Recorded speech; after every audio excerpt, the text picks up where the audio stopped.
கர்ப்பிணி பெண்கள் இருக்கும் வீட்டில் மறந்தும் இந்த தவறுகளை செய்யவே கூடாது. என்னென்ன தவறுகள் என்பதை பார்க்கலாம்.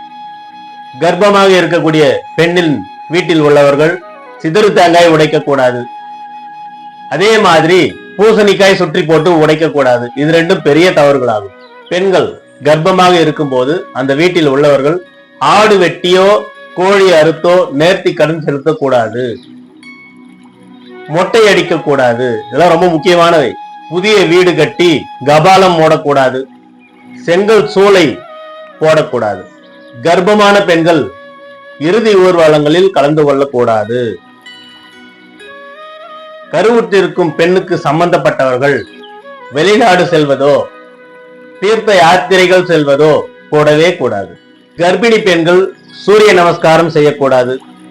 கர்ப்பிணி பெண்கள் இரவில் தகுந்த துணை இல்லாமல் தனியே செல்வது கூடவே கூடாது. நல்ல குழந்தைகள் தான் நாட்டின் எதிர்கால தூண்கள். எனவே நல்ல குழந்தைகள் பிறக்கட்டும், நாடு நலம் பெறட்டும்.